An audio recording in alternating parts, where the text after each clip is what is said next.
Welcome साथियों, आपका हार्दिक स्वागत है। साथियों, यदि आप इस चैनल से पहली बार जुड़े हैं तो इसे सब्सक्राइब ज़रूर करें। अंकेक्षण हमारे फाइनल ईयर के साथ ही यूजीसी नेट सेट और असिस्टेंट प्रोफेसर एग्ज़ाम के सिलेबस में भी शामिल है। ऐसे में बीकॉम फाइनल ईयर के समय ही हम इसका एक नोट्स बना के बहुत अच्छे से तैयारी करते हैं तो आगे के एग्ज़ाम में भी इसका बेहतर लाभ ले सकते हैं। साथियों, आज का हमारा टॉपिक है अंकेक्षण की विधि या प्रक्रिया। विधि या प्रक्रिया में वे सभी कार्य शामिल हैं, सम्मिलित हैं जो जांच कार्य के दौरान पूरे किए जाते हैं। तो देखते हैं क्या क्या कार्य करते हैं। अंकेक्षण की विधि प्रक्रिया में पहला है चिन्हों का प्रयोग। अंकेक्षक को ऑडिटर को हिसाब किताब की जांच करते समय विशेष प्रकार से भिन्न भिन्न चिन्हों का प्रयोग करना चाहिए। कुछ सावधानियाँ उसको रखनी चाहिए, जैसे प्रमापीकरण है, जोड़ खतौनी है, इसके लिए अलग अलग चिन्ह उसको लगाने चाहिए। ऐसे चिन्ह स्पष्ट होने चाहिए, आकार भले छोटे हो लेकिन स्पष्ट रूप से उसको समझ में आना चाहिए। इसके लिए एक पेंसिल आती है, ऑडिट पेंसिल, उसका उपयोग करना चाहिए। और हर साल के लिए या हर एंट्री के लिए उसको हर साल के लिए अलग अलग रंगों का प्रयोग करना चाहिए और हर एंट्री के लिए अलग अलग चिन्ह उसको बनाने चाहिए। जो अलग वैरायटी के एंट्री रहेंगे उसके लिए चिन्हों का भी चेंज करना चाहिए। तो ये तो चिन्हों का प्रयोग हो गया। इसके बाद है नैतिक जांच। नैतिक जांच में व्यापारिक संस्था का कार्य कैसा भी हो, छोटा हो बड़ा हो, कुछ पुस्तकें और लेखे ऐसे हैं जो प्रत्येक संस्था को रखने ही होते हैं। ऐसे पुस्तक और लेखों की जांच को ही हम नैतिक जांच, इसको रूटीन चेकिंग बोलते हैं। इसके बाद है परीक्षण जांच या चयनित सत्यापन। जैसा नाम से स्पष्ट है, पूरे लेखे की, पूरे रिकॉर्ड की जांच नहीं होगी, पूरे खातों की जांच नहीं होगी। उसमें से कुछ चुनिंदा खाते और लेखे सेलेक्ट करेंगे और उनको अच्छे से जांचेंगे। अगर ये चुने हुए लेखे खाते सही होंगे तो ऐसा माना जाएगा कि अन्य जो खाते हैं, लेखे हैं, वो भी सही हैं। इस आधार पर जो जांच करते हैं उसको परीक्षण जांच या चयनित सत्यापन कहते हैं। गहन जांच नाम से ही स्पष्ट है, इसमें संपूर्ण जो लेखे हैं और खाते हैं उसका पूरा डिटेल में चेकिंग होगा। अंकेक्षक जो है वो स्वयं निर्धारित करेगा कि उसको परीक्षण जांच का प्रयोग करना चाहिए या गहन जांच के द्वारा अंकेक्षण का कार्य पूरा करना चाहिए।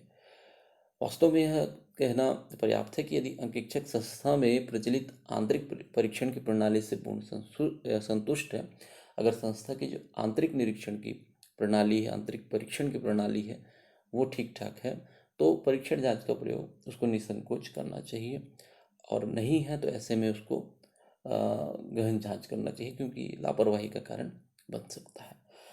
साथियों, इसके बाद हम नैतिक जांच और परीक्षण जांच को थोड़ा डिटेल देख लेते हैं, क्योंकि इससे संबंधित प्रश्न बीकॉम फाइनल ईयर में पूछे जाते हैं।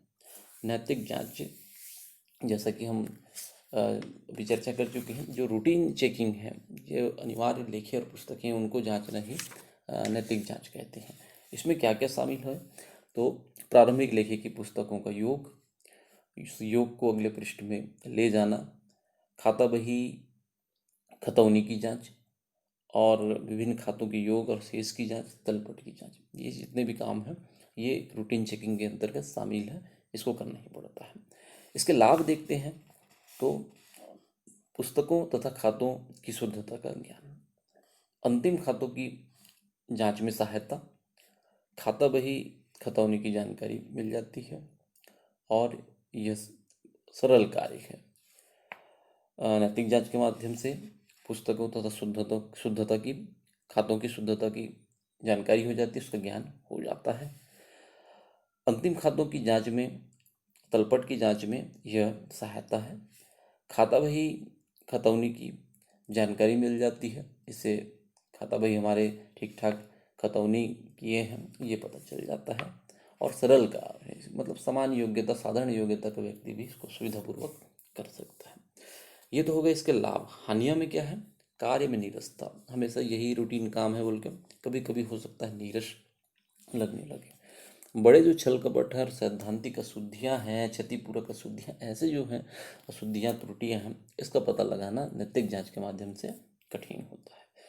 इसके बाद हम देखते हैं परीक्षण जांच या चयनित सत्यापन। जैसा कि हमने अभी चर्चा किया कि कुछ चुने हुए लेखे, चुने हुए खाते को हम अच्छे से जांचेंगे और उसके आधार पर अन्य खाते, अन्य लेखे सही हैं यह मान लेते हैं। इसके संबंध में कुछ सावधानियां रखने की ज़रूरत है, जैसा है प्रतिनिधि लेखे छापना। जिन लेखों को, जिन खातों को हम सेलेक्ट करेंगे उनको छांटना एक चैलेंजिंग होगा, क्योंकि उसके आधार पर ही हम बाकी खाते और लेखों को सही मान रहे हैं। प्रत्येक लिपिक के कार्य की जांच, सारे जो अलग अलग क्लर्क हैं, लिपिक हैं, उनके कार्य की जांचना, उनको काम को जांचना थोड़ा सा कठिन होता है। प्रथम एवं अंतिम माह की विस्तृत जांच, इसमें पहले और अंतिम, फर्स्ट और लास्ट महीने की थोड़ी सी डिटेल और विस्तृत जांच करनी चाहिए। भिन्न भिन्न लेखे चुनना, एक ही टाइप के लेखे ना रहे, अलग अलग तरह के लेखे को सिलेक्ट करना चाहिए। कैश बुक और जो पासबुक है इसकी पूर्ण जांच होनी चाहिए। तो इसके लिए ख्याल रखा जाना चाहिए कि पासबुक और केस बुक की पूर्ण जांच होना चाहिए। और जो लेखे हैं, सभी प्रकार के जो लेखे हैं, उसमें से अलग अलग वैरायटी के लेखे जब चुनेंगे तो पहले से प्री प्लानिंग ना हो कि संस्था के संबंधित कर्मचारी या उसके स्वामी को हम बता दें कि ये लेखे हम देखेंगे, ऐसा पहले से नहीं। जब ऑडिट में गए तो अचानक ही वहाँ से स्वयं काम के दौरान ही आप अचानक वहाँ से अनायास ही सेलेक्ट करें। इसके बाद इसका देखते हैं लाभ क्या क्या है। लाभ में यह है कि समय तथा जो ऊर्जा है, शक्ति है, इसकी बचत हो जाती है। चुनाव यदि ठीक होने पर, चुनाव अगर हम ठीक ठाक कर लेते हैं तो ये अत्यंत लाभदायक प्रणाली है। अंकेक्षक द्वारा एक से अधिक अंकेक्षण कार्य, क्योंकि बहुत जल्दी हो जा रहा है तो एक साथ ही वो कई अंकेक्षण काम भी कर सकता है। कर्मचारियों पर नैतिक प्रभाव पड़ता है, क्योंकि उनको ये डर रहता है कि पता नहीं कौन सा इसमें अकाउंट जो है, कौन से लेखे हैं, कौन से खाते हैं, रेंडमली उठा ले तो कर्मचारी पर एक नैतिक प्रभाव हो सकता है। तो ये तो हो गए इसके लाभ। हानियों में क्या हो सकता है? अशुद्धि तथा छल कपट छिपने की गुंजाइश हो सकता है कि जो सेलेक्ट की है उसमें से कोई एंट्री है हमारे छल कपट और अशुद्धि वाली एंट्री ना सेलेक्ट हो, अन्य एंट्री हो सकता है इसमें छल कपट अशुद्धि हो, जो छिपने की संभावना बनी रहेगी। कर्मचारियों में लापरवाही की संभावना, तो पूरे चेकिंग नहीं हो रही है तो इस प्रकार से कर्मचारियों में लापरवाही का गुण, लापरवाही की जो संभावना बढ़ने की संभावना रहती है। विश्वसनीय जांच नहीं, इस जांच को हम विश्वसनीय नहीं मान सकते, क्योंकि सारे अकाउंट और सारे जो लेखे हैं, खाते हैं, इसकी जांच नहीं हुई है। लास्ट में छोटे व्यवसाय के लिए अनुपयोगी, छोटे व्यवसाय के लिए क्योंकि ज़्यादा एंट्री नहीं है, ज़्यादा रिकॉर्ड्स नहीं हैं, वैसे में हम परीक्षण जांच करवाएंगे चयनित सत्यापन, तो ये अनुपयोगी है। उन छोटे व्यवसाय के लिए पूर्ण गहन जांच संभव किया जा सकता है। तो ये हो गए कुछ लाभ हानि अपने किताब से, अपने गाइड से, और इसको डिटेल देख लेंगे क्योंकि परीक्षा में इससे संबंधित प्रश्न पूछे जाते हैं। आगे बढ़ते हैं हम अंकेक्षण के पूर्व तैयारी। अंकेक्षण के पूर्व क्या क्या तैयारी करना चाहिए? पहला है कार्य का क्षेत्र तय करना। जब भी अंकेक्षण किया जाना है तो कार्य का क्षेत्र और उसको तय करना होगा। अंकेक्षक स्पष्ट रूप से देखना होगा कि उसको कितना कार्य करना है। इसके लिए उसके जो समझौते होंगे या नियुक्ति पत्र होगा उसमें इसका स्पष्ट उल्लेख होगा। यदि कंपनी अधिनियम के तहत कंपनी का ऑडिट करने जा रहे हैं तो कंपनी अधिनियम पूरी तरह से उसमें लागू होगा। उसमें समझौते या नियुक्ति पत्र के संबंध में कोई देखने की चर्चा नहीं रहेगी। क्षेत्र के संबंध में उसको निश्चिंत रहना चाहिए, कंपनी अधिनियम पूरी तरह से फॉलो होगा।